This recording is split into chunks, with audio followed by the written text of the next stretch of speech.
section.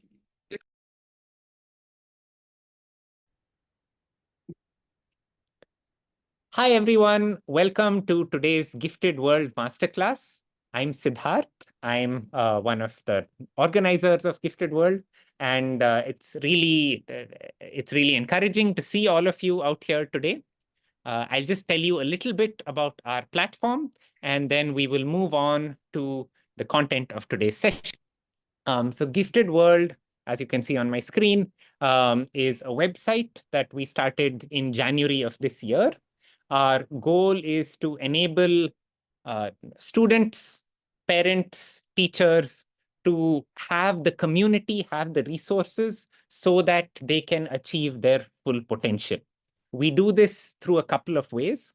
One is we have events like this masterclass that you're attending today. The other is we also do some longer workshops that are more learning or oriented around a particular sort of learning goal or particular gap that you're trying to work on. We also offer online courses. We are a consortium of different organizations that are involved in the space of gifted education and have been doing it for many years. So come summertime, there are several really excellent residential summer programs from our different constituent organizations that you can also look into.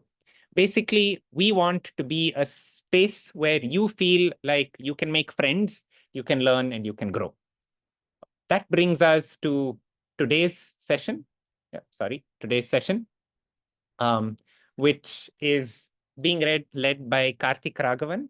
It's called Speed Demons, the Science of Bullets, Cars, Trains, and the Fastest Creatures. Now, to tell you a little bit about Karthik, Karthik is a parent of a Gifted World member. Karthik's daughter, Madhuvanti, actually attended a course I taught a few months ago. And he's been like he's become a friend. And he's just like a super interested guy, right? His daughter is in, how old is Madhuvanti, Karthik? She's in 5th, right? 7th, sir. 7th, you're in 7th. Sorry. Yeah. So Karthik knows what it's like to be your age because his daughter is your age. And we've had a lot of discussion since we met first. I mean, actually, we've only met over the phone. We've not actually met in person. But we've had a lot of discussion since last May about what are the various ways in which we can make education more fun. And one of the ways is Karthik runs these incredible masterclasses on Gifted World. So last time was about trying to connect gravity and all the different laws in physics, many different laws in physics together through the geometry of 3D space, which was very interesting. And today is all about speed and aerodynamics. I've really enjoyed looking at the materials that Karthik put together in preparing it. I've learned a lot today from watching it, and I'm really looking forward to this session today. Just a quick like ground rules. Okay, please don't unmute yourself unless you raise your hand and we ask you to, or like we generally say, hey, feel free to unmute and ask questions. Okay, raise your hand or put questions in the chat. I will be keeping track of the chat and make sure that we bring the questions to Karthik at the right point of time.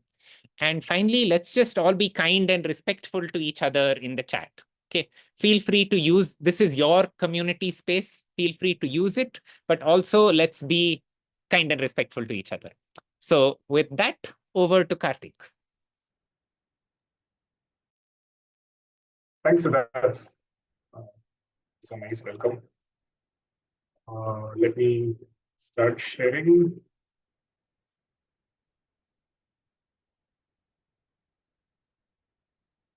Oh. Let's share it.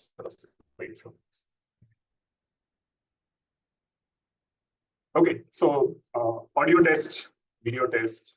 Is everything working? Can you hear me? Can you see this? See the slides? We can't see the slides.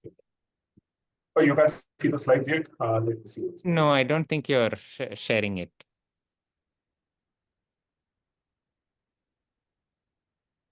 How about now? Yeah, now we can see it. Okay, great.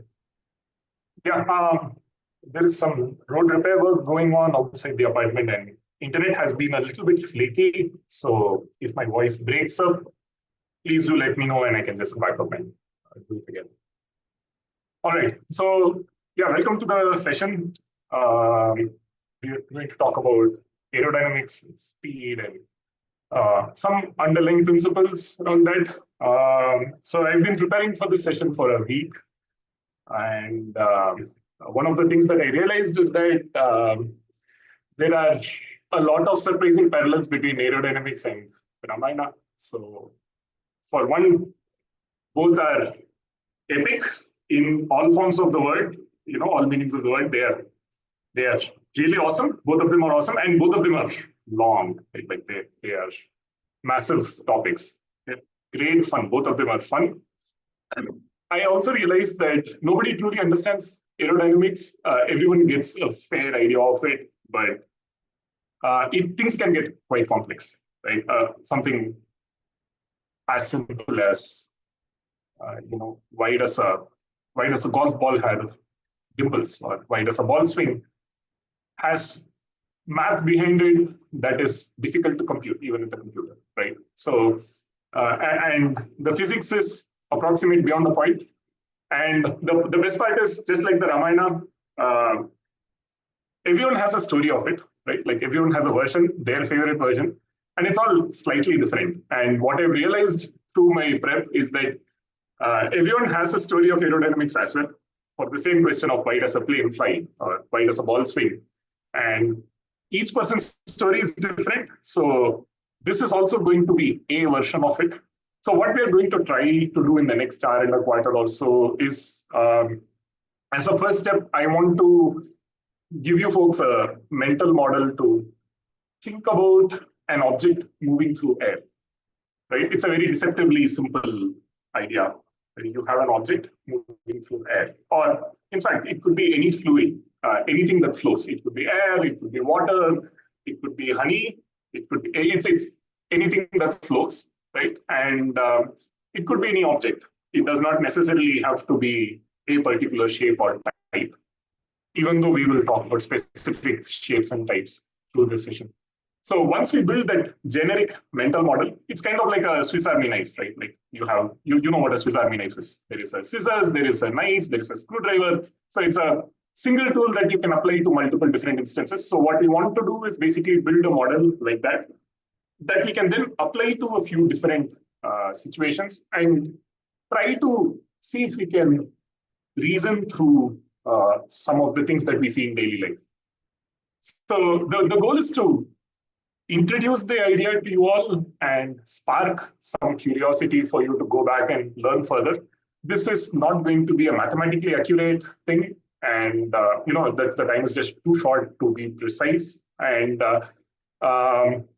it's also not possible to get to that level of precision without you all working it out for yourselves. So the idea is to give you the intuition behind it, help you think through it so that you can go back, read online, read a textbook, and understand what's going on. So like Siddharth said, I will pause for questions. But if you have questions in between, feel free to ping. And Siddharth, I request you to just keep an eye out on the chat, because I'm not able to see the chat while I'm presenting. So if you think there is a pertinent question, maybe you could jump in and we could take a diversion there. Okay, so question for you all.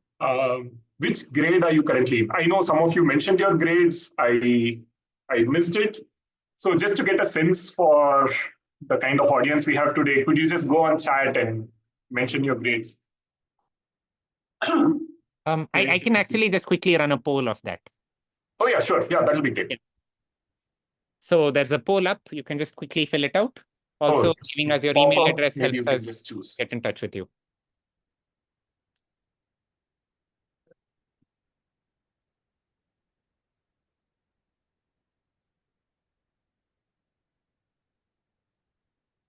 Oh, great. You We all have one. should see a poll. Maybe you can just from there. Yeah. In case you can't see the poll on your screen, you can answer in the chat. But otherwise, please do take a minute to quickly fill out this poll.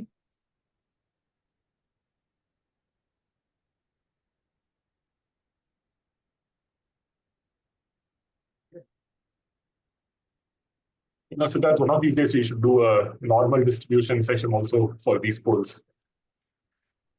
Quickly, it takes up a normal shape.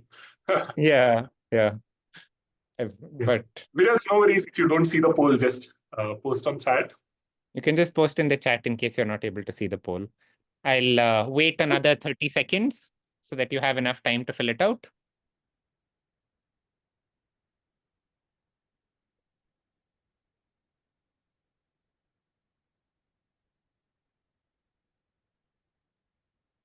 Oh, wow, there's no one who's above 18. Okay, cool. Yeah, so I think that's sufficient. We've had 90 seconds. Okay, great. So thank you, everyone. Lastly, thanks. I see mostly folks around 7th grade. There are quite a few in 6th and 5th grade also. So I'll make sure to modulate the session based on that. So there are going to be some topics in this deck that many of you might not have encountered in school. And don't worry about that.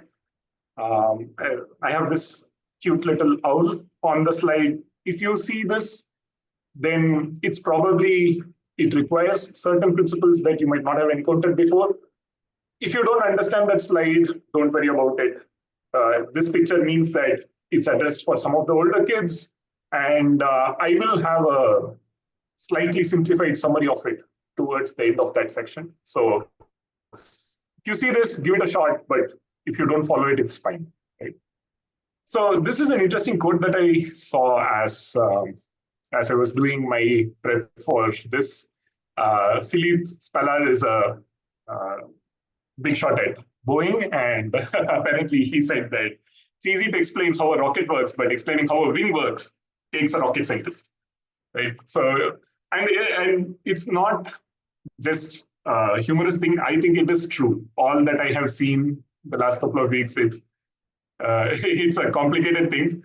And so let's dive into this. So question for you all to get on chat. Have any of you stuck your palm a little bit out of the window of a car? Any experience of seeing what happens?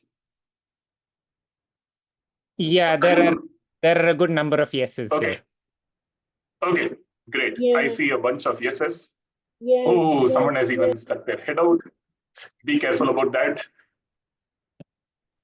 Okay, so sorry, someone trying to speak? No, just more yeses. Please post your question on chat.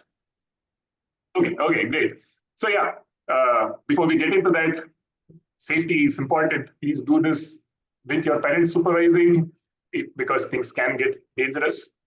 So for the ones that have tried this before, what did you observe? Just get on chat and send a single line about what you observed when you stuck your hand out from a moving car or a bus or a train or whatever.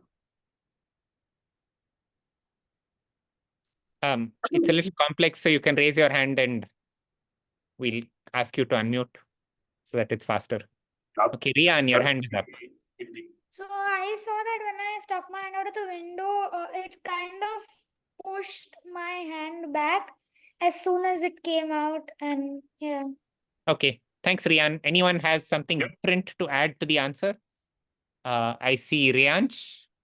Yes, sir. So when I stuck my hand out of my head, it is usually that it is pushed back due to the force of the air that is, the car is moving forward. My hand is with the car, but the air coming from the car is still going onto my hand. Okay, anyone observed something different than pushing back? Pranav? Sir, my hand got so stuck that I could barely move my hand. Okay. Right. Great. All right. So I have a little animation here. I also see that folks have posted on chat, and yes, we will touch upon some of these things. So for the folks that haven't, done this before or whatever, just see what do you see. Just look at this and observe for a minute. See what is going on.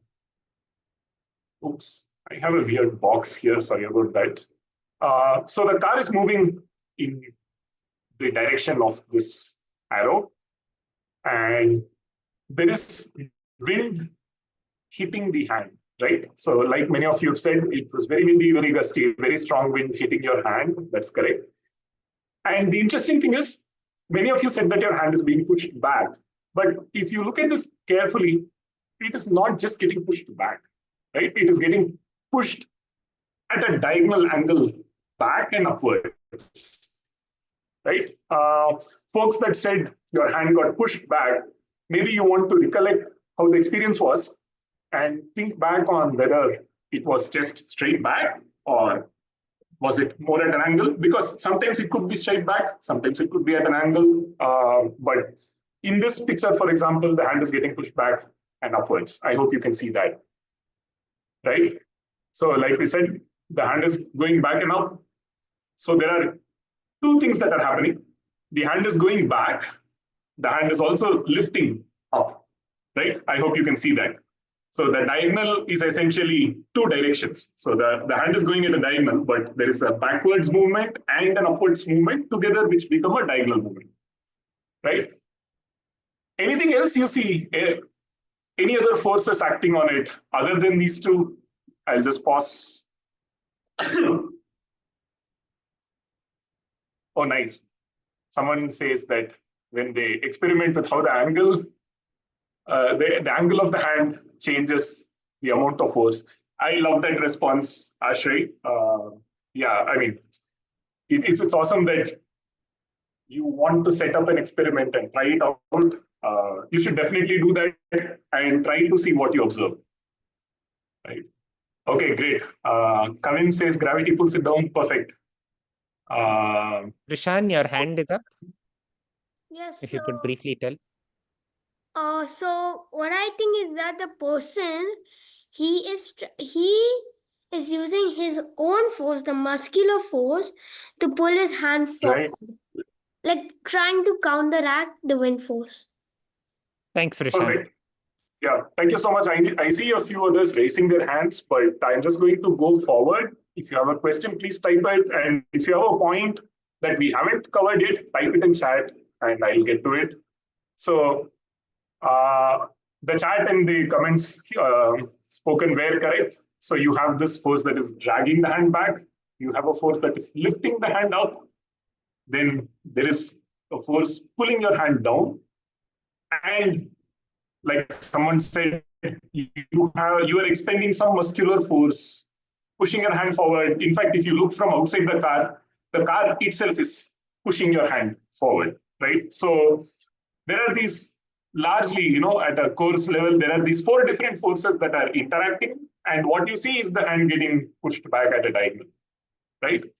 So I could not help myself from calling this the forces because there are forces, four forces, right? So in this picture, you see the flow direction is from the right of your screen to the left of your screen, and the car and your muscles are pushing your hand against the flow. Then the wind is pushing your hand along with the flow and upwards from the flow, and gravity is pulling you down, right? So a little bit of vocabulary here. The force that pushes your hand up is called lift, right? Obviously, because lift is the force that lifts the thing up. Drag is the force that drags the thing along with the flow, right? If you throw a plastic cover in a stream of water, let's say, the water drags the cover back, right? So that's drag. Then gravity is the name of the force that pulls it down. And thrust is the name of the force that pushes the object against the flow here, in this case, right? So gravity is obvious, I think. all of you understand what gravity is to some extent, and it's basically the downward pull exerted by Earth on all bodies. This statement is only partially true. There are lots of things to dwell upon, but I don't want to do that in this session. Thrust is the force that makes the object move through the flow, right? It could be the car itself, it could be your muscular force, it could be a jet engine that is propelling it forward, it could be whatever. Now, to talk about lift and drag, right? So I have this little graphic here, by the way, I hope you noticed it, which shows the direction, right? Gravity is down, thrust is towards, assuming that the flow is from right to left, thrust is this way.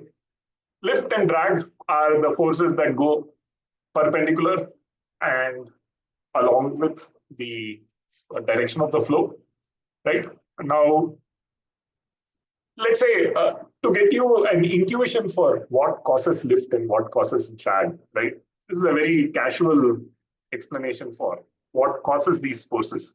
So your hand in this, the palm is kind of at an angle, right? So it's like this red box is your palm, right? And there is wind kind of hitting the palm and getting deflected downwards. Now, it's like this is a flow, right? It's like a stream of air and it is colliding with your hand and then getting deflected. Now, there is a force of that collision. And when that stream hits your hand, and when the stream moves, your hand also moves, because essentially it's like two balls hitting each other and two balls colliding and deflecting, right? Now, that causes the force in that direction, right? So let's quickly see a short demo of that. So I'm going to refer to this website. Chichanowski is the person who created this site, and this is great. I will also share this link. It's a brilliant website. It has a lot of these interactive demos that you can play with. So, for example, you see here that there are tennis balls hitting a cardboard box from both sides. Now, the thing is, let's say I increase the number of collisions, the number of tennis balls from one side. They all hit, and the cardboard box kind of starts moving in the other way, right? I hope my screen is visible. Let me know if this is Yeah, not we can visible. see the animation. Okay, great. So essentially, that's what is happening here as well. Going back to the slides, you can think of this airflow as just a steady stream of small, tiny particles, the molecules of air, coming and colliding with your hand. And just like the tennis balls push the cardboard box back in the direction of the collision, same way this stream of collisions just pushes the hand back, right? Sir, Now, sorry, is someone speaking? excuse me, sir. Krishna, just a minute. Let's shall we finish this point and then Okay, come fine. to your doubt? Yeah. Yep. So actually, yeah, please go ahead and ask your question. Yeah, go ahead, Krishna. So could you please go back to the gravity slide? I wanted to see something for a moment. Okay. Here? No, sir, the slide after that, the one with gravity. Yeah. This one. This one. Okay. Please go ahead. So done. He saw what he wanted to see, so we can move ahead. Oh, okay. He wanted to see something. Okay. He wanted to say something. Sorry about that. Okay. Got it. Cool. Yep. So the intuition behind these four forces, and I think this is important. So folks that are chatting away, maybe you want to pause your chat and pay attention to this, because if you miss this slide, then the subsequent slides are going to be a little bit troublesome. So if I can have all of your attention, one way to think about lift and drag is that they are resistance to movement in the fluid, right? So again, this is I'm trying to give you an intuitive understanding. So please don't try to nitpick on the specifics. It's to give you the shape of the idea, right? Like I said, can you please post on the question, because it's a little bit difficult if I get interrupted. Please raise your hand if you have questions, and I will pause for questions. Right? Yeah. So what happens is the lift is conventionally the force that is perpendicular to the flow direction, and drag is along the flow direction, and thrust is pushing into the flow direction.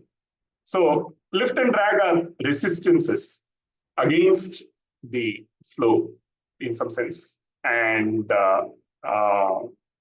thrust is the force that you need to put into the flow direction, and gravity is the downwards thing. So of these three, lift, drag, and thrust are dependent on the flow direction, and this is going to become important later in the session, right? Gravity is the one thing that is not dependent on the flow direction. It's the same direction always, but the other aspects are going to, you need to be careful that lift is not always up, right? In the picture that we saw, lift was up, but need not always be the case, as you will see some examples later on.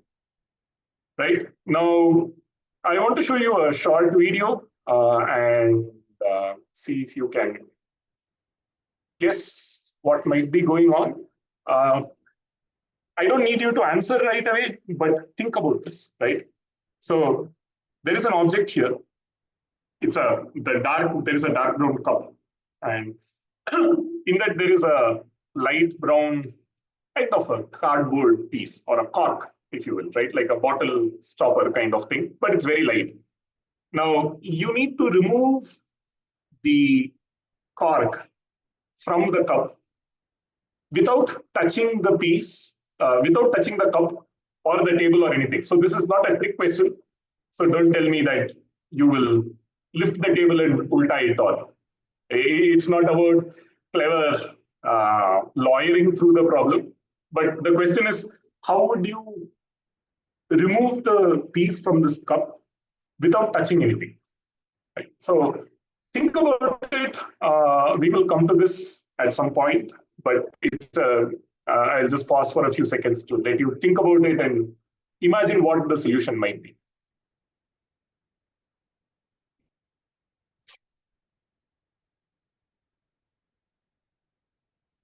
Okay, so if some of you have an answer, that's great. If some of you don't know how to reason about it, that's even better. That means that you've thought about a problem and you're going to see material that helps you think through the solution. So it's great if you don't have an answer, right?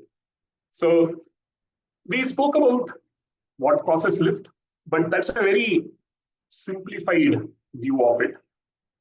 So what I want to do is explain it in iterations. It's kind of like peeling an onion, right?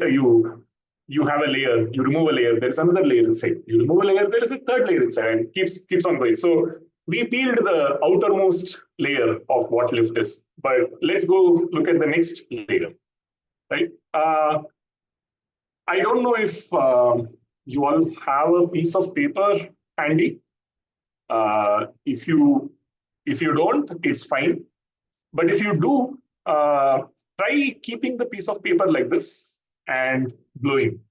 Blow and see if something interesting happens, and get on chat and post about what happens. Onions make you cry, yes, but aerodynamics does not make you cry. Aerodynamics makes you smile. It's about the right way of learning it, right? Just a point for those of you who are trying, a thinner piece of paper will be better. Like, for example, this is 2 layers and it's very broad. If I cut it to be this thick, then that will be easier. Yeah, I have a piece of paper, but let me try, right? Like, I don't know if this full A4 sheet is going to work, but let me try. Oh, yeah, kind of work.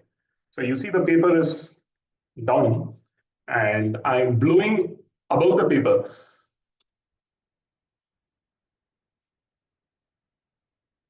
Saw that? Did you guys see that? You saw how the paper was down and it went straight up. And then when I stopped blowing, it went back down, right? Do you guys want to, was that expected? Because, when I hold my paper like this, and if I blow, it's going to blow away, right? That's easy to see. I blow, the air hits the paper and the paper goes away. But this is weird because the paper is down and I am blowing at a perpendicular angle. So you would think that the paper doesn't move, or worst case, the paper moves back because the air hits it and the paper moves back. The weird thing is the paper actually overcomes gravity, right? I am not touching it. I am blowing it at an angle, weird angle, but still the paper seems to overcome gravity and go up horizontal. And if you think about it, it's pretty magical. So let me try to explain the intuition behind it. Again, like I said, there is a lot of math behind it, a lot of high school math and a college level math behind it. But to understand all of that eventually, I think it is important for you all to approach it from first principles and see qualitatively what might be happening, right? There is something called a qualitative understanding and a quantitative understanding, right? A quantitative understanding or analysis is where you look at numbers, you look at precise calculations and stuff. But the qualitative thing is to have a feel for it, be able to think through it, right? So this is a qualitative understanding of that. So what happens is, this is my paper, I am showing at the same angle that I showed you on videos. It's side on, and the green is paper, the white is air. When I blow, what happens is there is a pocket of low pressure that is created just above the paper. Now, a low pressure, if you understand the technical term, then that's great. For the younger kids that don't understand what pressure is, pressure, essentially, you can think of pressure as the pressing force that an object feels, right? Like, for example, if you've taken flights, your ears get blocked when the flight takes off and then you have to pop your ears. That's because when we are in the ground, the amount of air that is pressing on us is something. But when we fly up, the amount of air that is pressing on us reduces and the pressure changes, right? So it's like underwater, the amount of water that is pressing on you. So as you go deeper and deeper underwater, you feel that pressure. So the low pressure is the opposite of that, where the amount of pressing force that things feel in this pocket is lesser than the surrounding area. So again, the intuition for that is I'm blowing hard. So I'm blowing a lot of air particles and they are going to collide with the air particles here. And all of them are going to speed up and they are going to rush away. So along with the air that I'm blowing, my air that I'm blowing is also going to take away some of the air that is hanging around here, chilling. And suddenly there is lesser air here than there was before. You guys follow that, right? When I do that, the amount of air that was here suddenly reduced because my air blew past and it took some of the existing air away. So there is a momentary reduction in the amount of air, if you will, right? And everything from the surrounding area rushes in to fill it. Now, amongst all the directions where things are rushing in to fill it, there is one force that is going from the paper's side and rushing upwards to fill it, and that also lifts the paper up. And once that difference in pressure gets filled up, then there is no force rushing in around, and then the paper falls back down again. So if you see this, for example, right? So when there was a pressure difference, the whole thing came up and then it went back down. Now this is, to summarize, air blowing over a surface creates low pressure, and then the area surrounding that low pressure gets pulled in to fill in that low pressure. And if there is any material nearby, it kind of gets pulled in. So the paper is nearby, it gets pulled in. This is one explanation of what is going on. But again, this is just one more layer of the onion. So I hope you all followed what was happening.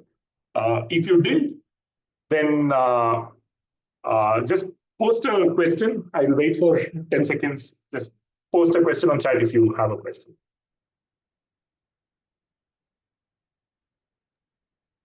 So far, a couple of people mentioned the low pressure, high pressure thing before you came around to the explanation. Okay. But Great. no one's explained what you're coming to next. So that's good. Okay, that's good. So here's the fun part. For the folks that haven't, for the folks that understand the pressure aspect, some of the senior kids, some of the junior kids who read about this, pressure actually does not fully explain this phenomenon in all circumstances, right? Even in this circumstance, there is a more nuanced view of what is going on than just pressure. And I hope I can intrigue you into thinking of an alternate mental model for what might be going on here, right? So before we do that, quiz. So I need you to answer A or B or C on chat. So this is me with a large spoon, and there is water flowing down from the tap, and I'm going to touch the tip of the water stream with my spoon. I'm not going to stick my spoon straight into the thing. I'm just going to touch. What do you think is going to happen next? So there are three options. One is that the water would hit the spoon and just bounce off. Second option, the stream goes straight. It just brushes past the spoon and goes straight. The third option is the stream touches and curves through the spoon's curvature. Okay. I am seeing a lot of C's, and that's pretty impressive. I'm seeing only C's, yes. Only C's. So there's one vote for A. Oh, yay. Okay. Two votes for really I'm glad someone voted A. So the folks that voted C, I really hope you are voting C because you have done this experiment. You have experiential knowledge of this. Because as a kid, I remember every day I brushed my teeth. I would be brushing with one hand, and then with the other hand, I would be sticking it under the flow at different angles to see what was going on. If you haven't done it, it's you can spend hours with just tap and a little bit of water until your parents scream at you for wasting water. So I don't endorse water wastage, but if it's for science purposes, you could argue that it is not a waste of water. But yeah, so now the question is for the folks that answered C, right? What would happen if it was a stream of beads instead of a stream of water? Right? So a stream of sand particles maybe, or small beads instead of water. So think through it, and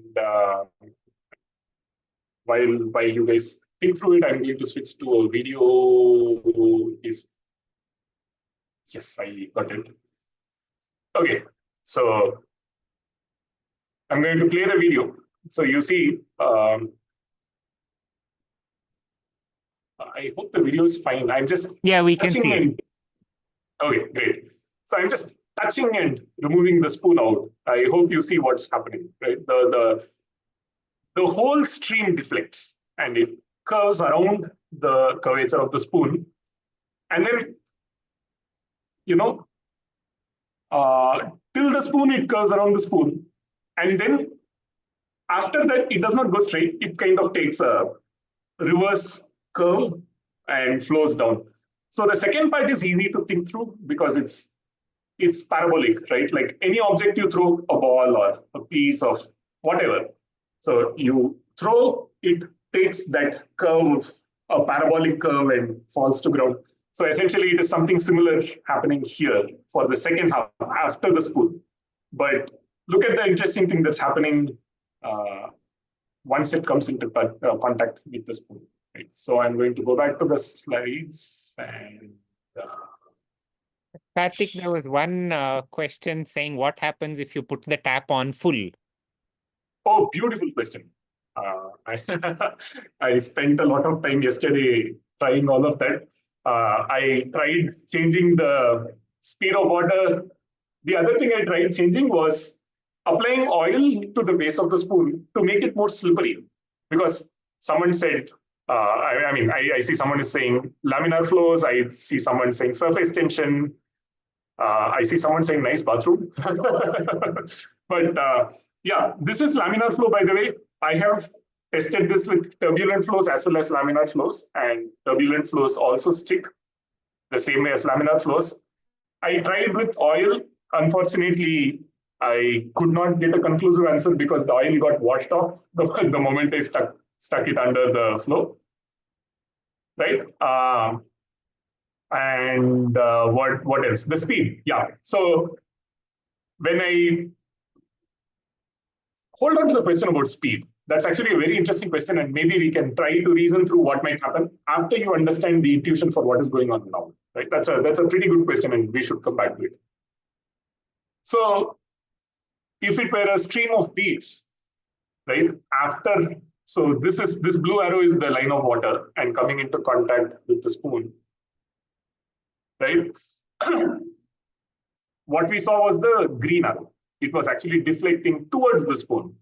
It's like, to me, it's like magic. It's like the same magic that we saw with paper. You expected something and the complete opposite of it happened, right? Like the same way, if it were a set of beads, I would expect it to hit and deflect like how the red arrow is. But water, for some reason, just did the opposite of what I would expect.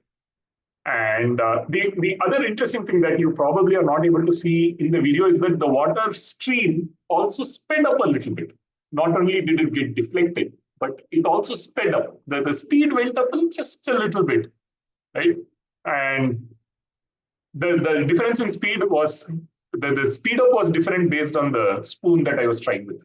More curvature, less curvature. So I'll let you guys go and experiment later to really see what might be going on there. But just a hint that it's worth experimenting with different spoons.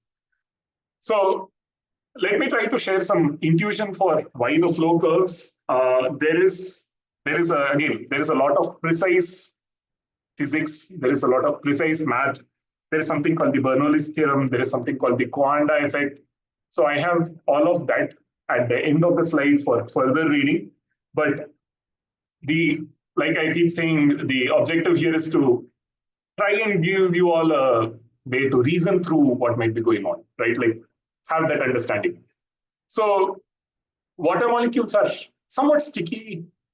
All fluids are somewhat sticky to differing extents. Sticky with each other and sticky with other things, right? Like something like water is less sticky. Maybe something like honey would be more sticky. If you dipped your finger and lifted it, you would see that there is that little amount of stickiness. There are multiple reasons why that is going on. There is surface tension, there is viscosity. There are a bunch of things which I don't want to name right now, but think of it as sticky, right? Now, when there is a stream and when I put a spoon next to it, the edge of the stream, let's say the stream is this thick, right? Like it's like my hand thick. Let's say the stream is my hand thick. The spoon is just touching the edge, right? So the edge of the stream now is confused because all along there was just gravity. So the tap was pushing the water, from the tank.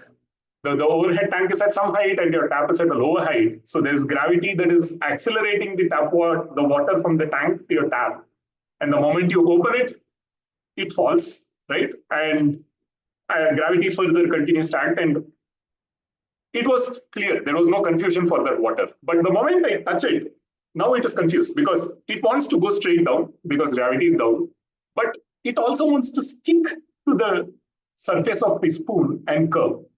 So what happens is it kind of tries to do both, which is that it goes along and then goes out. But the interesting thing is that the layers of water in the tap water that are adjacent to the edge, they are also confused, right?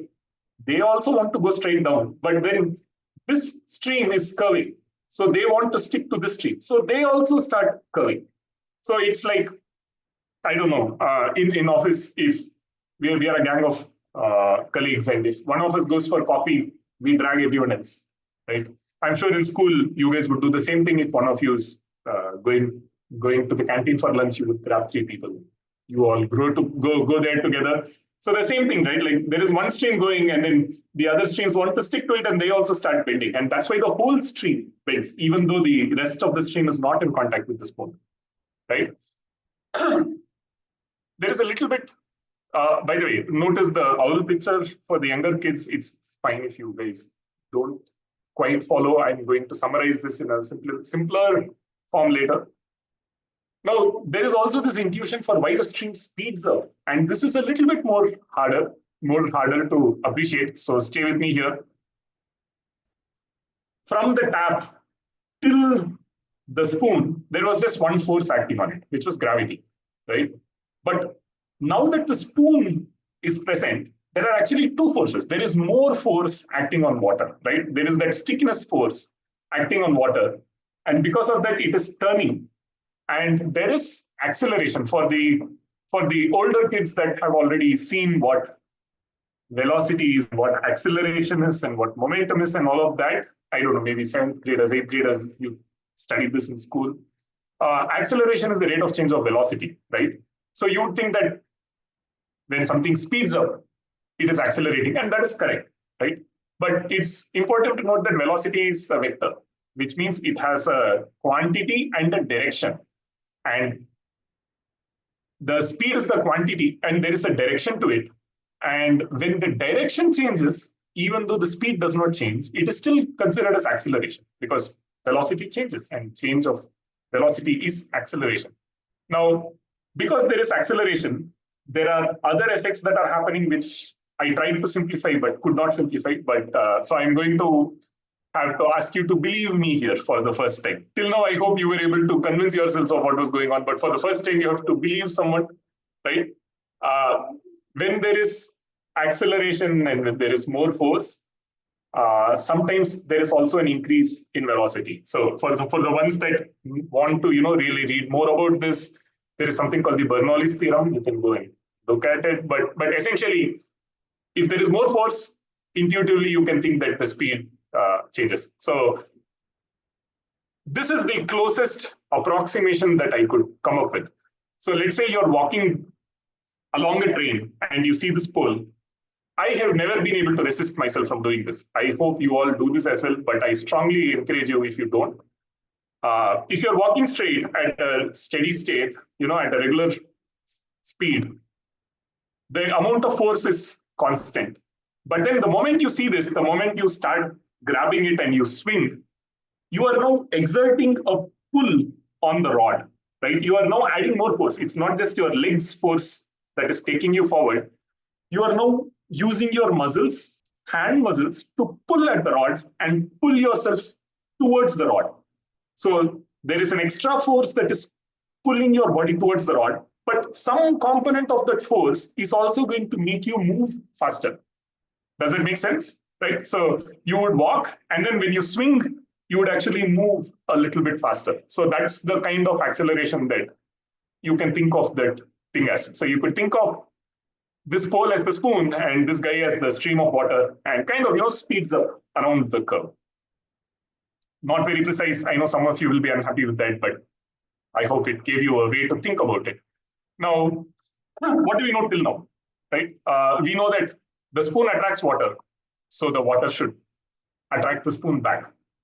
Newton says hi, by the way, for the folks that know Newton's law. Right? There is a force. There is a force applied on the water by the spoon, which means there is a force applied on the spoon by the water to an equal and opposite direction, right? And then there is this whole trust me, I am a scientist kind of thing going on, where I'm telling you that there is acceleration, there is faster flow, and there is lower pressure. And the lower pressure also, remember when I told you there is a pocket of lower pressure and there is a force that comes in to fill that pressure, right? So there is acceleration, faster flow, and lower pressure, which also acts as a force on the spoon. And the bottom line is that the spoon is being pulled into the stream of water, right? Is there a critical question?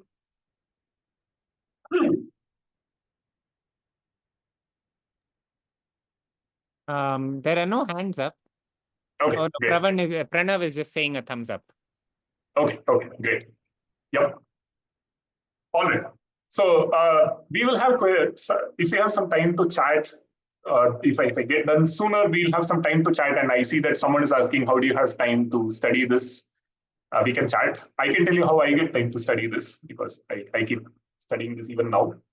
But we can chat about those things towards the end. But hopefully you all stay with me for something interesting, right? So what I'm doing is this picture. I'm just going to flip this picture 90 degrees and see what happens. So you see, it's the same screenshot. I have just rotated it 90 degrees. Now there is a direction of flow. The direction of flow is this way.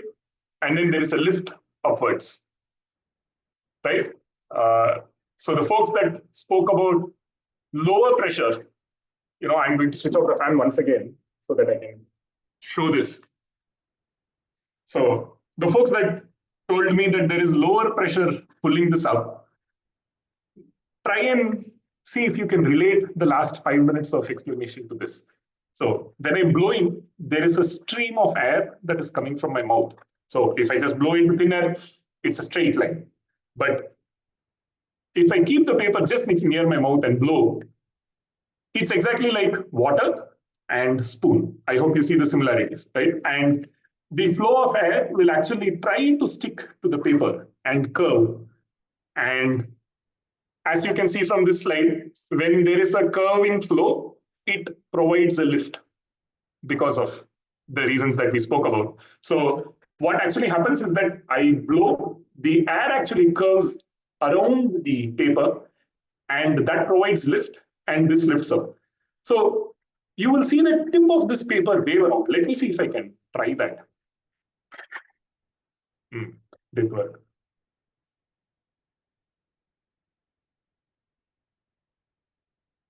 You saw that waving, you saw that fluttering. So keep that in mind. You will see some examples of that further down in this deck. So the takeaways, right? The takeaways from this segment, the OWL segment, that a flow of air, water, or any fluid will try to attach to a surface. And it will try to curve over the surface if the conditions are right. This curving will then provide a perpendicular lift with the direction of the flow. Now, the interesting thing is this. The flow can detach if the angle is too sharp. And that is a good explanation for this tail fluttering.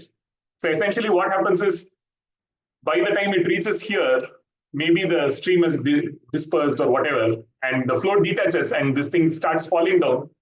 But then the flow attaches again and comes back, and then it falls down and comes back, right? Because a detached flow ends up with reduced lift, and then gravity takes over and it starts falling, and then the flow attaches again. Now, there is a lot of math around why flows detach and attach and whatever. But if you did not follow the last 10 minutes, and I'm sure at least there are some of you who did not fully follow, here is a very crude simplification which you can use for now while you pick at it, right? Imagine that the spoon is like your arm, right? And think of the flow like a band-aid that you applied. I'm sure all of you have stuck a piece of sellotape or band-aid to your hand. If you haven't, that is one of the other things that you can really do to while away hours together. So in class, I may or may not have used a lot of sellotape on my hands to do science, right? So let's say you've stuck a piece of sellotape to your skin or a band-aid to your skin. When you're peeling it off, have you noticed what happens? You are peeling it off along the direction of your skin, but then your skin raises up in the direction perpendicular to the peeling, right? So you're peeling horizontally, but your skin rises perpendicularly. Your skin gets tugged up, right? Lift due to flow. If you did not understand the last 10 minutes, this is a good approximation of it. There is a flow. The band-aid is like the flow. And as the flow goes over a surface, there is a lift. It's like your skin getting tugged up because the flow sticks to the surface, and as it flows out, it lifts the object up. It's a very crude simplification, but I realized that it's a good way to think about things and then try to reason subsequent things, right? Okay. We spoke about the paper example, right? So we had the low pressure picture of the same thing, but I hope now you understand that it's not just the air. Earlier I showed the air going as a straight line, but you see that the air also curves, and the curving causes a lift perpendicular to the surface, and then the paper lifts up. Now going back to the cork, right? Let's see what happens. Any further what? So I don't think you need the audio, but you can just see what he does. Right. Oh, that was the coolest thing ever, right? So he's just blowing on top, and the thing pops out. So now you understand, I hope you understand why this happens, right? So as he blows, the air flows over that piece of cork, and the flow is horizontal. So that's why he's bending, right? Like notice carefully, he's bending and blowing horizontally, and the horizontal flow causes the cork to pop, to have a lift force up. So for the younger ones that didn't understand, remember the band-aid thing. It's like he's blowing horizontally, that's like applying sellotape horizontally. And when you rip it, it gets pulled up, right? So that's why the cork is getting pulled up. So he actually does something really cool. Let me see if I can seek to that. Yeah. So see this. He's blowing faster now.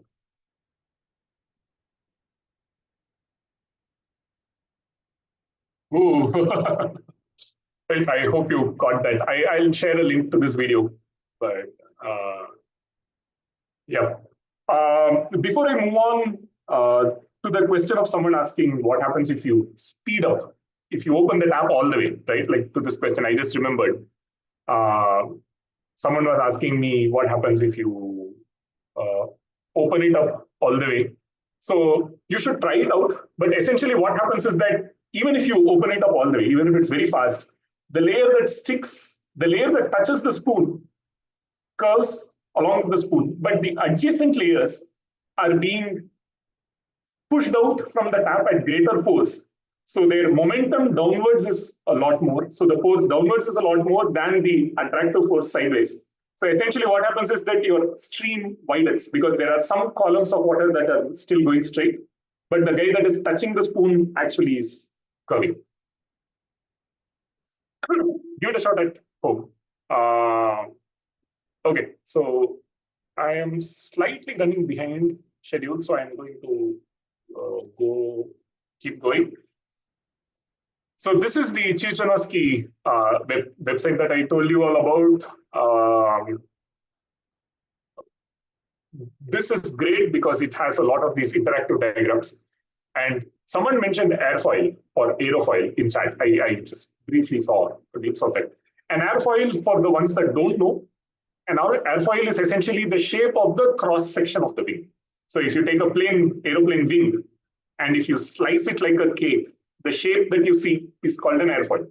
So this yellow thing here is a simple airfoil. And these black dots are air coming at the airfoil. So be careful. In the previous example, the air direction was right to left. In this, the air direction is left to right. So you need to be a bit careful here. You see all the things that we spoke about, you can see them in action. So let's take, so I'm going to drop an air particle here. So follow the air particle that I just dropped, right? You see that it is going, it is hitting the underside of the airfoil, and it is sliding under. Now, there is going to be a lot of these air particles hitting under, and they are going to push the airfoil out. Similar to the first video we saw of sticking your hand out, right? So likewise, this airfoil is going to get lifted up. But there is a second source of lift, which is, see this fellow, I have put a particle here. You saw how this particle sped up as it curved around. right? It didn't go straight. It actually curved around, just like how the water curves around the spoon. This fellow curves around and speeds up, right?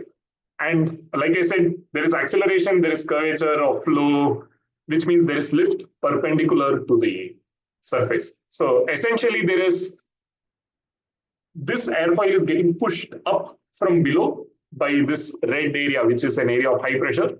And then it is also pulled up from above by this area of low pressure. And hence, the whole thing lifts, right? I'll share a link to this website. You can note it down, or I'll anyway be sending this out. You can play with this, right? Like, for example, I can change the angle. I can change the angle and see what happens. So as the angle bends down, for example, you can see that the whole thing is getting updated now. So you see how the thing is inverting. The high pressure that was below went above, and the low pressure that was above kind of went below, right?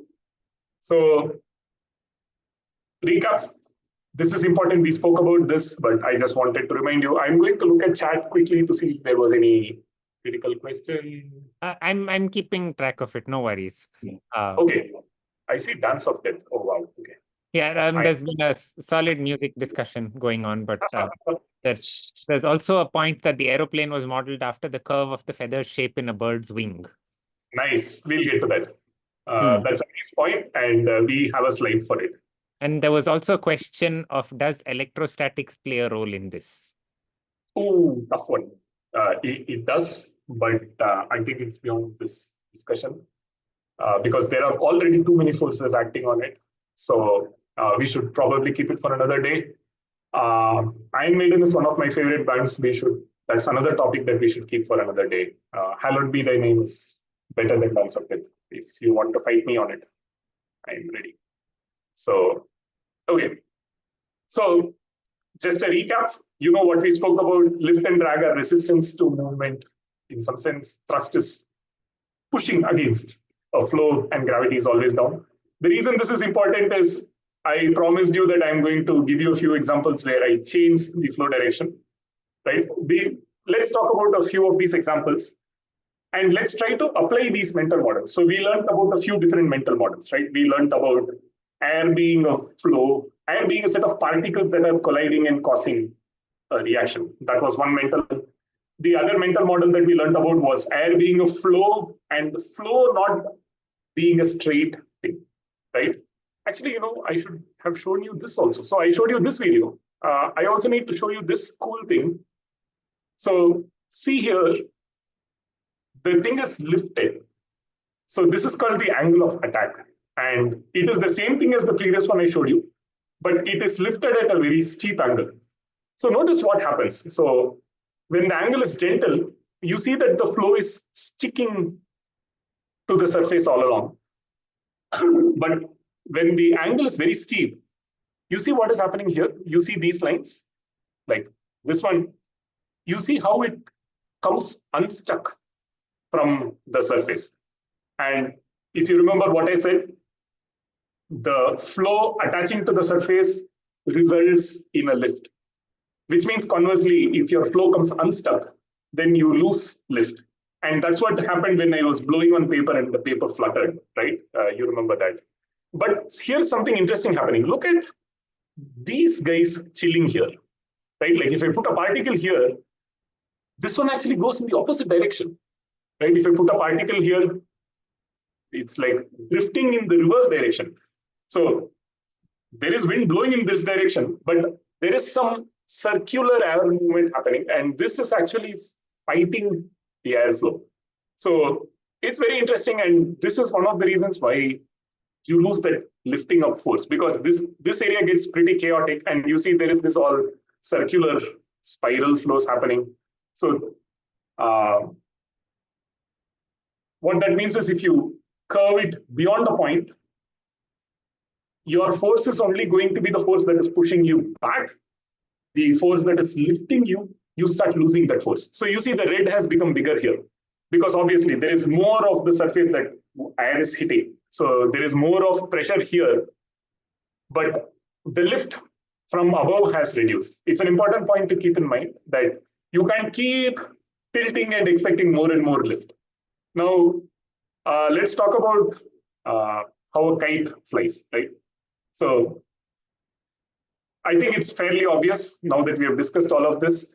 So your kite is in the air is flowing from left to right of the screen, right? Now, the air is hitting the bottom of the kite and it's getting deflected down. It's exactly like the hand example we spoke about, right? So the air hits the bottom of the kite and deflects down. The kite gets lifted up, but the air also pushes the kite back, so there is some drag. The interesting thing is thrust. Thrust comes from the the cord that you are holding, the spool that you are holding. If any of you have flown a kite, you will know that you can't just hold the spool and expect the kite to fly. You need to keep doing this motion, right? Like you need to keep yanking it. Essentially, what you're doing is providing thrust to the kite so that air flows. If it's very windy, you could probably still hold it. But most of the time, the wind is not enough for the air to lift the kite. So you need to provide more movement. So you need to do more thrust. And now the speed of wind is enough that it can lift the whole weight of the kite, right? I hope this was easy to follow. Now let's go look at Chuchanovsky again and see how the wing of an aeroplane works. So it's the same airfoil that we spoke about. And instead of the air particles this time, there are these arrows to show the force at each part, right? At each point.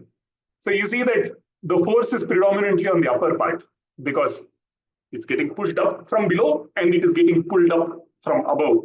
So the force is predominantly on the upper part, and the green is just an average of all the forces. So you can see that there is an average upward pull on the wing. Now let's try changing the angle and see what happens. You see this? When I make the angle steeper, there is more force upwards, and you see the green line, which is the sum of all the forces. The green line is more. So you get more thrust. So that is this graph. For some of the senior kids who know how to plot graphs, this is x-axis is the angle and y-axis is the thrust. But the interesting thing is that beyond the point, the thrust starts falling, right? That's because beyond the point, the flow detaches, like we spoke already, and the drag increases. So the net thrust starts falling. I see Rishan has raised his hand, and this is probably a good point to take a question. Rishan?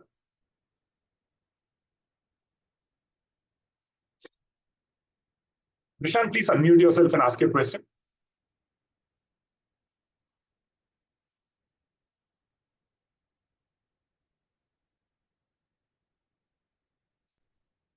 Okay, looks like Rishan is probably having some audio difficulty. Wait, I just need to give Rishan permission to unmute. Just a moment. Okay. There we go. So, because when you keep the airfoil at a very high angle of attack, what happens is that because of that, you need more. Because of that, the thrust of the whatever aircraft it starts decreasing. The thrust does not decrease because the speed decreases even with same amount of thrust. Yes, you could say that because of drag, essentially, right? Yeah. The speed decreases because this red fellow here starts producing more drag on the bottom part. Correct. If you remember, drag is the force along the wind stream, right? Instead of against. So what happens is someone at the start of the session told me that when they stick their hand out, based on the angle, the amount of force they feel changes. And you see, this is exactly that visualization, right? this yellow the yellow might as well be your hand. In fact, I think they have a animation where the yellow is just the hand. Okay, never mind. I could not find it, but this yellow thing could as well be your hand, and depending on which angle you keep, it can change. Like in this case, if I keep this, you see the green arrow will actually invert now. It will start pushing your hand down. If you do it like this, it will push your hand down. And Vrishan, to your question, if you make it too vertical, it's just going to push you back, right? So the drag increases. Yes. Ooh, you saw did you guys see the green arrow just flipped downwards when you change the angle? Okay, cool. So that's the demo of an aeroplane thing. Now someone said the aerofoil shape is inspired from nature, and yeah, that's true. Birds, but the example that I picked was fish because I could make a bad joke about fishy shapes. So there. So where is the thrust for the fish coming from? It is coming from its own body, right? Its muscular movement of its tail and whatnot, right? It pushes itself against the thing. Now there is drag as it flows through water. There is drag pushing it backwards, and there is lift. But lift is not a big deal for a fish. It's because fish have mechanisms to control their buoyancy. I don't know if any of you have found the time to read it. It's pretty fascinating. Many fish have a balloon inside their body, which they can inflate or deflate on demand. And like, oops, I don't know if someone's speaking.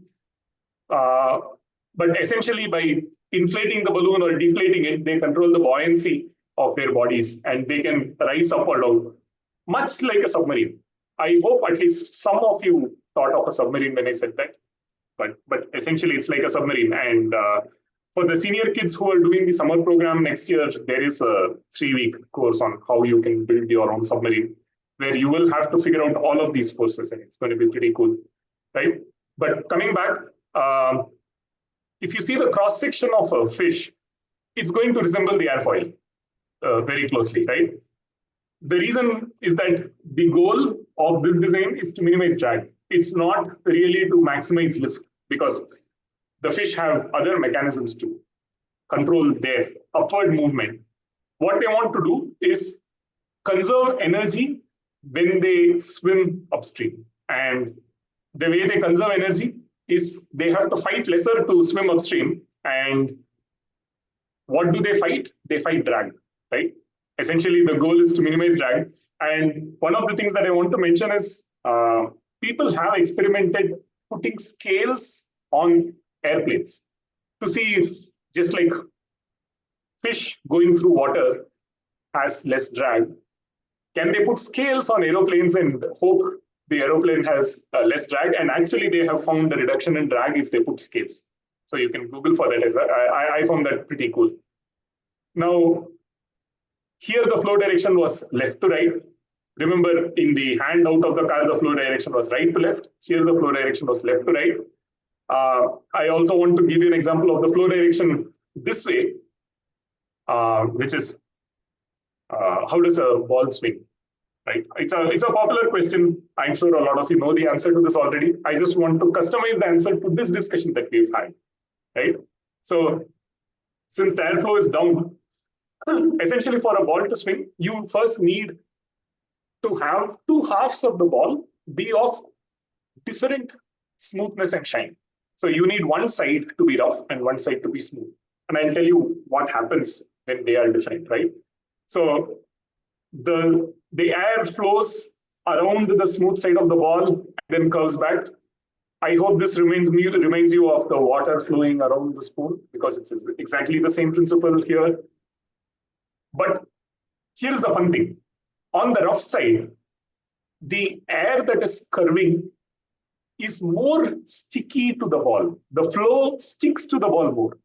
So essentially, you see this place at the bottom. Let me see if I can get that laser pointer. We can see your screen, like your cursor. Oh, you can see my cursor. Okay, that's great. So you see this bottom left place where on the left-hand side, the flow has separated from the ball around midway, roughly. And on the right side, the flow has separated much later, right? And that's because if the surface is rough, there is something to do with turbulence and boundary layers and stuff, which causes the flow to stick to the surface for longer. Now, what do we know about flows curving around the surface? They produce lift that is perpendicular to the surface.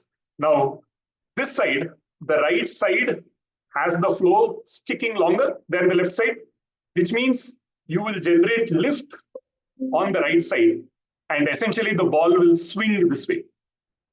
So it's a pretty cool example of the same principles of lift, but applied in a different direction. Now, the goal here is to have lift on one side, not on both sides equally. And that's why you see, I don't know if any of you watched this thing. Players will, the fielding side, when they catch the ball, they will vigorously rub the ball against their pants. And especially in test matches when they are wearing white, you will see that their pants near their thighs will be red in color because they've rubbed the ball vigorously. All they are trying to do is create this asymmetry in roughness. And this also has led to a lot of cheating over the years. People have tried to use sandpaper to rough up one side. People have tried to use chewing gum. People have tried to use, Coke bottles, caps, metal caps to rough up one side, because if you rough up one side, it's going to swing. All of that is cheating. There has been a lot of scandal in cricket because of this. By the way, before any of you call me out, this is again a simplified thing. In the real world, there is also seam. You see these two lines in the middle, the stitching. The seam also plays a big role in swing. So you never hold the seam like this. You have the seam tilted to one side or the other. And there is reverse swing, not just regular swing. So again, like everything else, there is a lot of complexity here, but this is a reasonably simple introduction. So since we have a few minutes, I wanted to, and since we have spoken about sleek aerodynamics so much and speed so much, I wanted to pause and ask, is it always a good thing? What are some situations where sleek aerodynamics is a bad thing?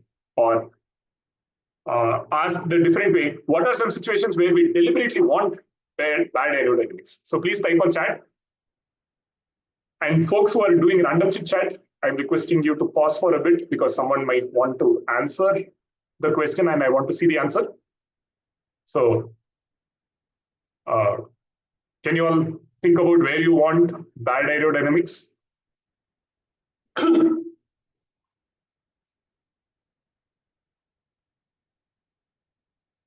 Or if someone just wants to answer, raise their hand and we can talk about it.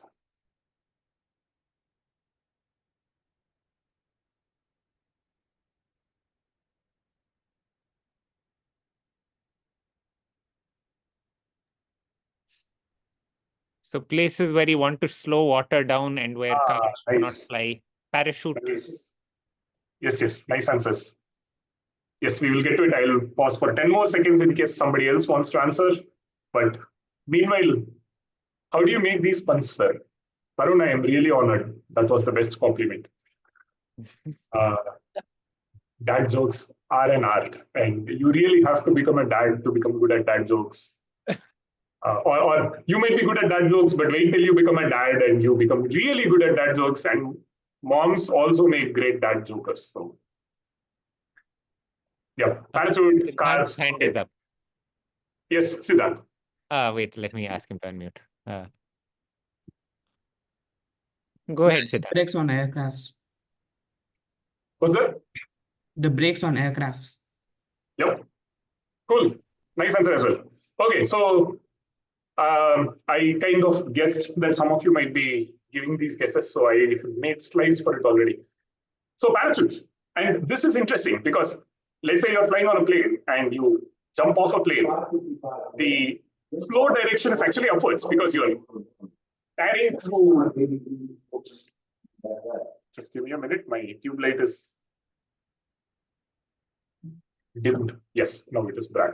Yeah. So if you jump off a plane, you're falling down, which means the airflow is up. Now, what is the force that is along the flow of air, that is drag, right? You see that the skydivers sometimes, when they are doing skydiving, before they deploy the parachute, they do this lying down thing. Essentially, what they are doing is they are increasing the surface area along the direction of air to maximize drag so that they slow down. Right? It's like when you stick your hand out of the window of a moving car. Let me face this way. If the wind is like this, if you do this, your hand is pushed back more. But if you do this, your hand is not pushed back as much, right? So the divers, when they jump off a plane, they spread eagle themselves so that they maximize the surface area against the air movement and maximize the drag. And they deploy a parachute which maximizes drag even further and slows people down. Rear spoilers, cars going fast. So I got this nice picture. So this is a picture of a Tesla, and you see that air is curving off. And what happens is, as flow curves, there is a lift, right? And if the lift is too much, your car can just take off. So what you want to do is prevent the air from curving like that. So you want to increase the downward force.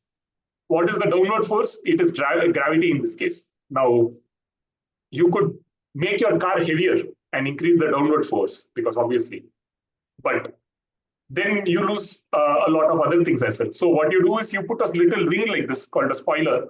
So when the flow comes down and hits the wing, there is an equal and opposite effect of the wing getting pushed down and the car getting pushed down, right? There is also a very interesting thing called pressure drag. I want to quickly mention this for some of the more advanced students. So the drag comes in two forms, right? It is that friction, the air friction around the object, which is called friction drag. And there is something called pressure drag.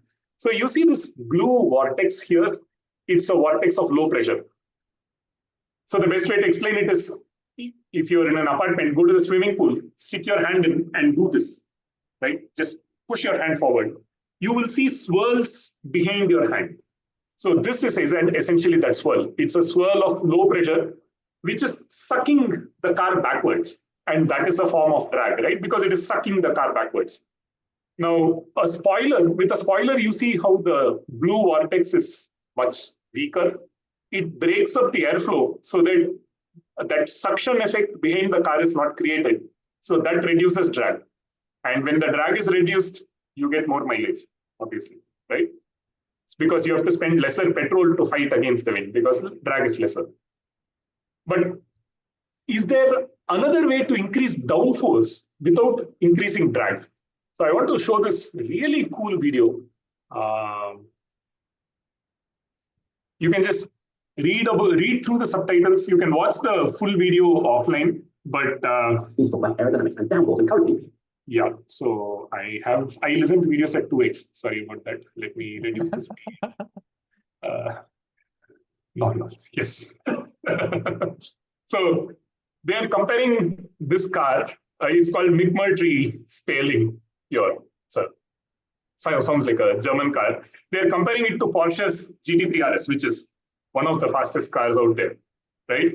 And they're comparing the downforce. And F1 is similar. So you see this huge spoiler behind this Porsche, right? You see this spoiler here. And there's a spoiler as well, of course. So basically, this line is important, right? The Porsche develops 860 kilos of downforce when it is going at 180 miles per hour. 180 miles per hour is what? 270 kilometers per hour, roughly 300 kilometers per hour.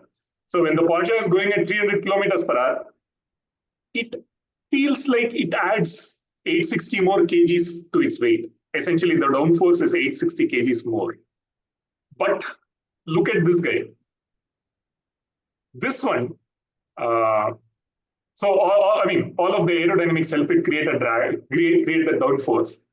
But this one, the McMurtry, creates something like 2,000 kgs of downforce while just standing still.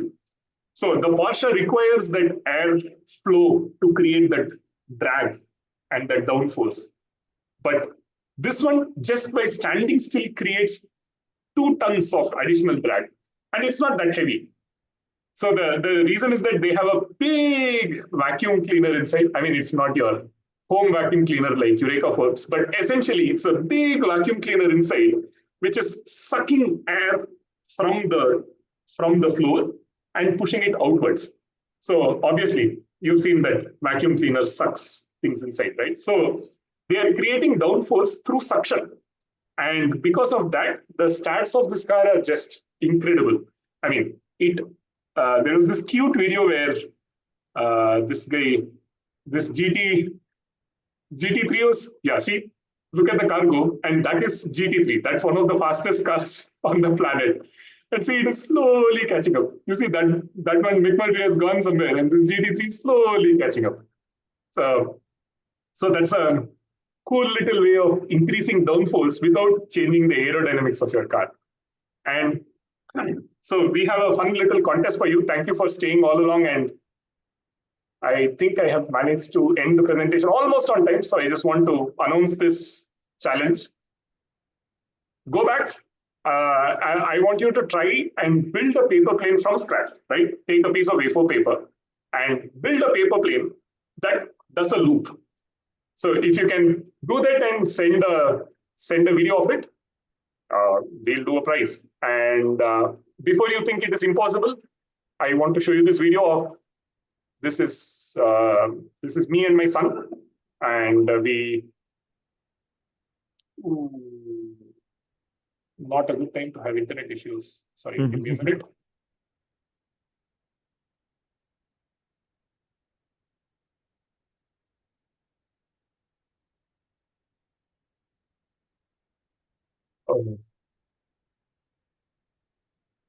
There. Did you all see that?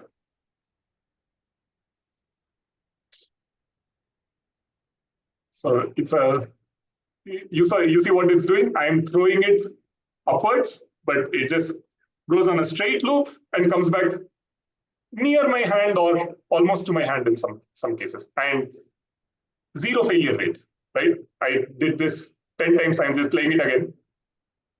Zero failure rate. Consistently does that. And I didn't have to do any magic about folding it, refolding it each time. I just keep throwing it and it just keeps looping the loop. It is possible.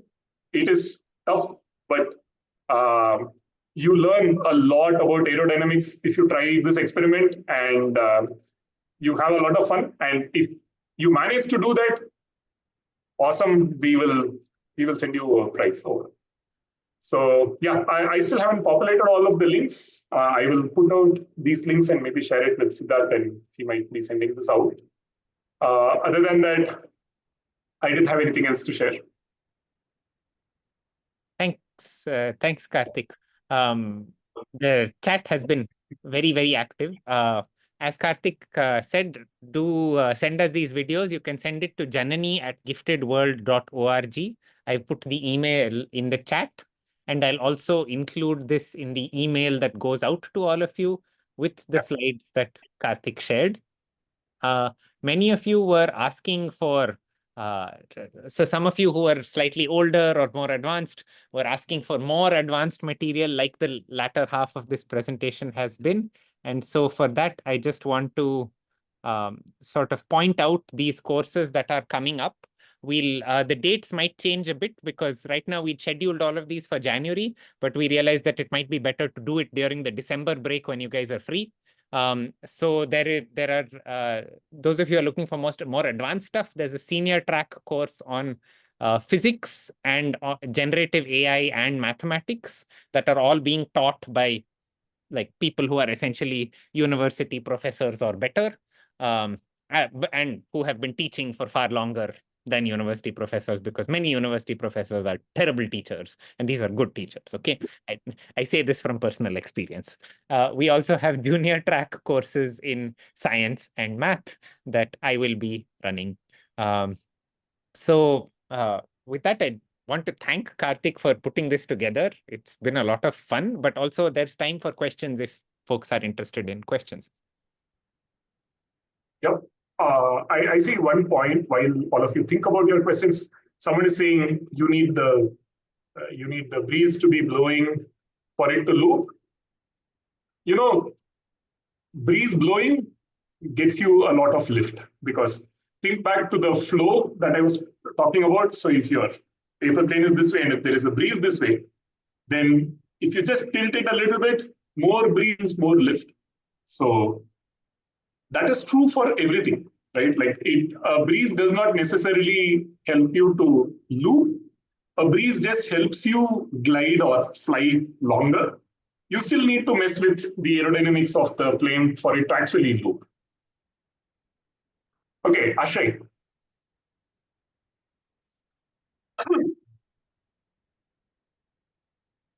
Ashtray, you're muted. You need to unmute yourself to ask the question. Sorry. So I I may have disconnected a little while, but during when I saw when it showed that the next masterclass was coming, on it there was a picture of a peacock mantis shrimp. Where's the mantis shrimp? Yeah, nice catch. We didn't have the time to squeeze that in, but we can send you material offline. I have some nice video. What I'll do is I'll include the video in the slide or something so that you can look at it offline. I like peacock. And we can maybe do a future session that brings mantis shrimp into the picture. Yeah. So Did you know? Siddharth knows about that. You should think Siddharth. Did you know that their punches can be compared to gunshots? Yes. It can break glass. Yeah. I came to know of that thanks to Siddharth. Yes. Yes, we can discuss mantis shrimp at another time, definitely. Yes. Any other questions that people have? Yeah, I see that Reyansh has already started folding a flyer and trying. That's awesome. Strongly encourage hands-on experimentation. Please remember to also experiment with water, sellotapes, spoons. You don't need fancy gear to run fancy experiments. You can do lots of fun stuff with basic stuff at home. So actually, that reminds me of one point that I wanted to make. You know, all the material that I saw online about aerodynamics and whatnot started with a wing, right? The airfoil, right? Every material, even your school textbooks for the senior kids, I'm sure you can relate to it. All your wings start with the airfoil. But if you notice, we did not use any of that funky gear for our session today. We used a hand outside in the car. We used a piece of paper. We used water flowing around the spoon, right? Essentially, you see these principles in daily life. You don't need to get intimidated by cross-section of a wing as the first thing that you see. So all of this is just around us every day. So you can play with things that you see and come up with a lot of intuition for all of this.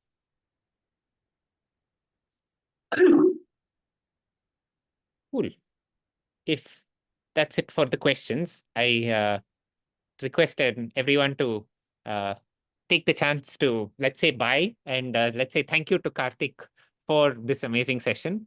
And I look forward to seeing you around more often. We're currently working on our 2025 calendar, and once we have it ready, we'll be sharing it with all of you, and we really look forward to doing a lot more learning together with all of you. Sir, how often are the master classes? We do at least one a month. And we're aiming to do 2 to 3 events a month. December, for the holidays, we're planning quite a few courses. Yes, excellent. Glad to have you on board, Ashley. Thank you so much. Thank you, sir, for the guide. Most likely there's going to be one on my birthday. We tend to be on Saturdays. If your birthday is on a Saturday, you're in luck. It's on a Monday. Well, then you're probably out of luck. I don't know if it's in luck or out of luck, depending on when it is. Okay. Yeah, I mean, maybe you don't want to be sitting online on your birthday. But anyway, thank you, everyone. I'll be wrapping up the meeting now. It's been a pleasure having all of you over, and look forward to seeing you again. Yes, sir. Bye, sir. Thank you, sir. Thank you, sir. Bye, sir. Thank you, sir. Bye, sir. Bye, sir. Bye-bye. Thank you, Siddharth, sir. Thank you, Karthik, sir. Bye, sir. Both sirs. Bye. Bye, sir. Thank you, sir. Bye-bye.